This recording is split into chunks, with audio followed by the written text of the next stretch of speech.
Welcome, Fantasy Premier League fans. My name is Corey, the host of the FPLmowgs YouTube channel. In today's video, we're going to look at my Game Week 3 team selection video ahead of that 6:30 deadline on Friday. Now, some of my big money players are being removed from my squad in this video, and I'm going to tell you exactly why. So stick to the end if you want to hear my reasoning behind my picks today. But without further ado, let's jump right into it with my goalkeeper and defenders.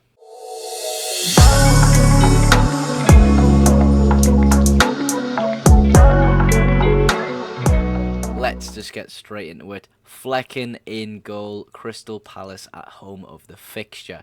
So, Crystal Palace at home. I watched the Arsenal game where they played Crystal Palace, of course. Crystal Palace seemed to probe Arsenal pretty well, but the goal scoring opportunities just weren't there, okay? So, yes, Eze is a great player, and he just didn't look like he was doing much against Arsenal. So in my head, Flecken just stays. There was the opportunity to go to Sanchez of Chelsea, but I think I'm going to stick with Flecken. He's got a great fixture next week of Bournemouth as well. Yes, Bournemouth did okay against Liverpool, but Brentford seemed like a different animal this season, even with Tony out, which is crazy. But yeah, Flecken in goal for me, hoping for that clean sheet. Moving on, of course, we have Saliba chatting about that Crystal Palace game. This guy had such a good game. It just looked completely effortless. So intelligent as well. Very glad I went to Saliba from Gabriel. When I looked at it, Gabriel's ownership did scare me a little bit. Is he going to get that goal threat that everyone was talking about from corners? It's only going to be a couple times a season. I've decided I wanted to go for Saliba. I think he just makes more key passes in my brain, and I just like to watch him more. So that's why he's in my team. Of course, a great fixture with Fulham at home. I'm probably going to say this every single week. If there's a Fulham fixture in my team, Fulham aren't the same team as they were last season. We seen that against Brentford. Last season, I think Fulham could have gave them a game with Mitro, but it's just not the case now. They're a different team, guys. Different team. Of course, it's a home fixture. Love home fixtures for Arsenal. I think they play better at home. But let's just see what happens with it. I'm going to keep Saliba in. Let's just monitor him over the next few weeks as well as the Gabriel situation kind of cools down. Chilwell, Luton at home.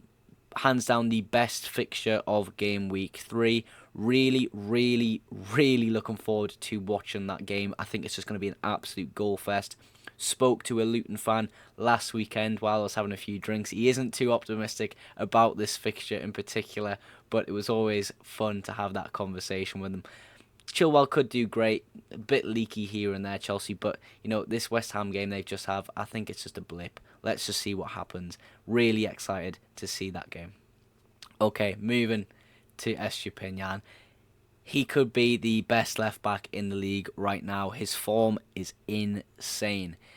Yes, the odd goal goes in here and there, removing his clean sheet, but wow, the attack and return of this man, he just seems to pop up with an assist or a goal here and there. It's just crazy. West Ham at home with the fixture, a home fixture for Brighton, but West Ham proven a tricky team now with Ward-Prowse coming in, but I just think Brighton are going to continue their scoring form. They look really good on the ball. De Zerbi's got them playing some fantastic football that's really enjoyable to watch. I often like to show my little brother Brighton play just because I think that type of football is really appealing, and you're going to get a lot out from it just watching the game. Some excellent football. Now, if you watch my Game Week 2 team selection, you'll notice that there's a key man missing out of my midfield. Salah has parted ways with my squad, and in comes Bryan Mbeumo of Brentford. Now, I'm going to touch on that at the end of my midfielder section. Let's start on this right-hand side with Kaoru Mitoma. Now, Mitoma, you watch him, he's so effortless with his dribbling. That goal he scored against Wolves, wow, you just watch it over and over again. He's so effortless, it's crazy. But yeah, West Ham at home. It could be a great fixture for Brighton. It could be the case that West Ham kind of hold them off like they did against Chelsea. But, Brighton look a really good attacking team. Moving along we have Saka with another fixture. Great at home. Fulham at home. Fulham, again, as I said with Saliba, aren't the same team. It seems, though, there was a slight penalty mishap at the Palace game. Now, Odegaard took the penalty, but it seems Saka handed the ball to Odegaard for Odegaard to take it. Odegaard has said, yes, I've been taking them in training and I've been scoring a lot, so I decided to take this one. He's the club captain. Now, I would think Saka would have just said, no, I want to take this. I'm the penalty taker. Now, moving forward in the situation, is he going to keep penalties or is Odegaard now going to be the penalty taker? It's Arteta's captain. Does he want to say, oh, Odegaard, no, actually, it's Saka's job? Is he going to say no to his captain? Is he going to let them take him? I don't know. For me, I would let Saka have them. You know, it's going to boost his confidence. It's something he needs at this young age to just boost his game up.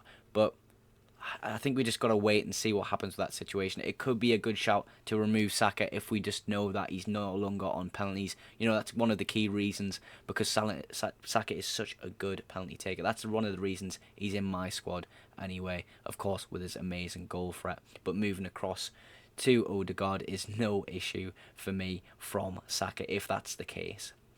Moving on, we have Luis Diaz. Now, I watched that game they played against Bournemouth. His goal, incredible. He seems to be very high up, very attacking. He drifts quite well into the box, finding little pockets of space. You know, Jota finding him for the goal. Now, yes, Salah is gone, but I still want a Liverpool asset to remain. You know, there was a slight chance I could have took Diaz out and left Salah, but we're going to explain the Salah situation now. Okay, so Bryan Mbeumo has came in. We know this man's on fire. If you've been paying attention to the Premier League and watching Mbeumo play, just wow, what a player. What a player. At 6.6, I think I bought him for. He could have rose in the night time. I'm not quite sure. I'll have to check on that. He could be a 6.7 million player now. But Salah is gone. Now, why is Salah gone? So, the reason behind it, for me, he is 12.5 million. It's a lot of money. Yes, there's not a lot of premium players in this team that I'm going to be spending my money on. Of course, got a lot of money in the bank, as you can see from my team value there. But Salah's just not performing like a 12.5.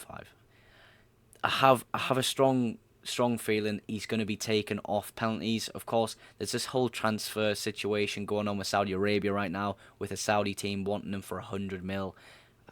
Surely it can't happen. He loves it at Liverpool, man.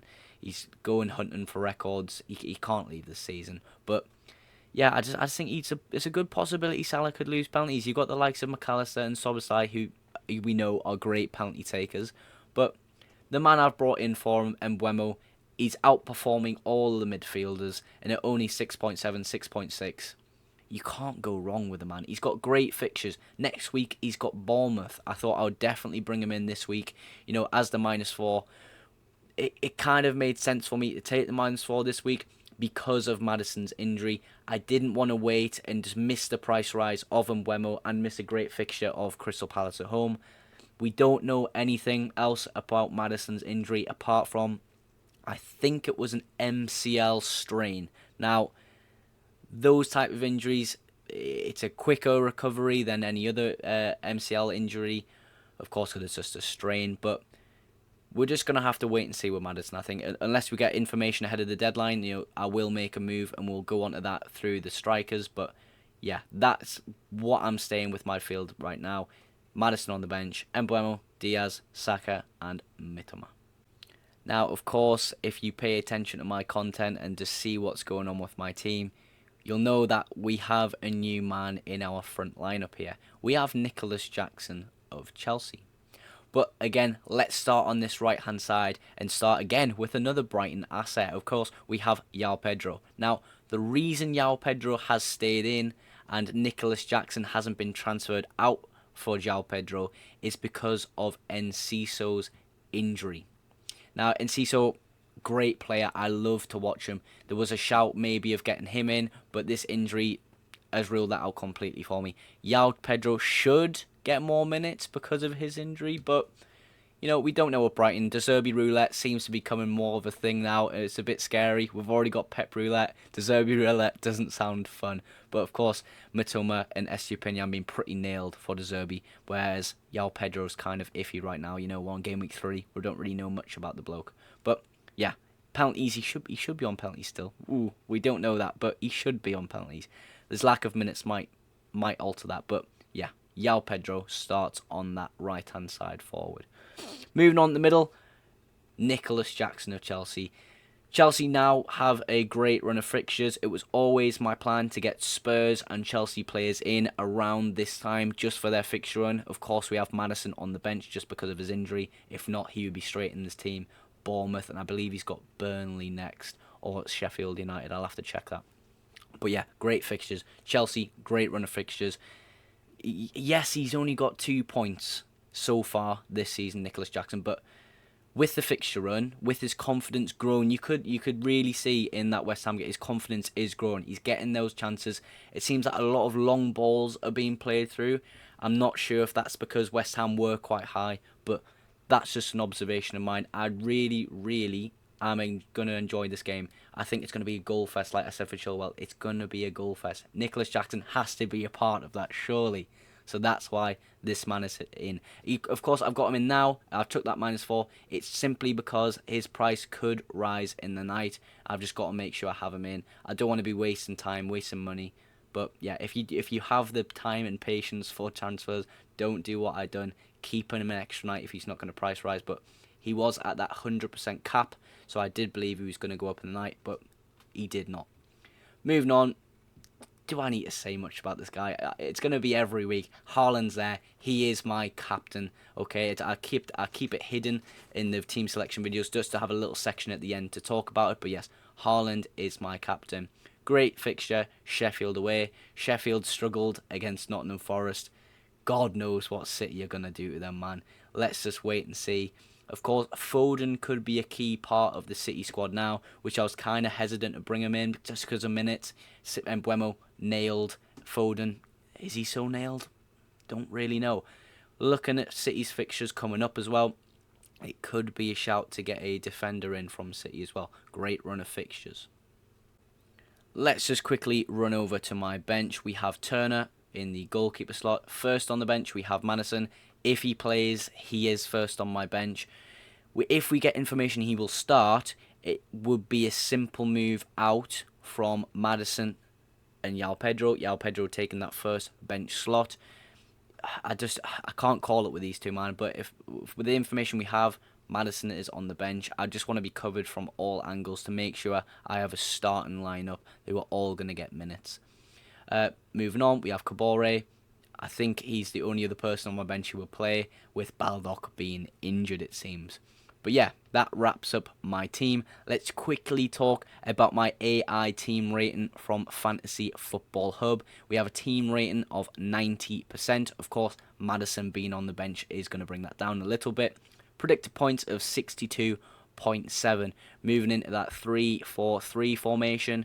You know, filling that bench up with Maddison, Kabore and Baldock. It could be a good move, perhaps, to go Augusto of Chelsea as well for this fixture run from Baldock because he's injured. But let's just wait and see. Of course, a -4 hit this week. Bit of a shame, but I want to be covered from all angles this week. An 82,000th ranking as well. Really happy with that. Of course, it's game week 2. It's just passed. We're on to game week 3. It's really early. Let's just see what happens. But yeah, that wraps up my team selection video. And that is going to wrap up today's video, guys. If you've enjoyed the video and you've watched to this point now, please consider dropping a like and a subscribe. It's just going to let you know when my latest video out, and it's going to help me by supporting me growing my channel. Now, in the coming weeks, I'm going to be posting a lot more on this channel, posting a few more videos a week looking at transfer targets and possibly some strategy videos targeting fixtures and maybe even captaincy picks. Now, if you don't really like watching full-length YouTube videos, we have short-form content available for you on TikTok. I post a lot of videos on TikTok, which is also posted here on YouTube via YouTube Shorts. Now, that is going to wrap up everything from today. I really hope you've enjoyed it, and I will see you in the next one. Bye for now.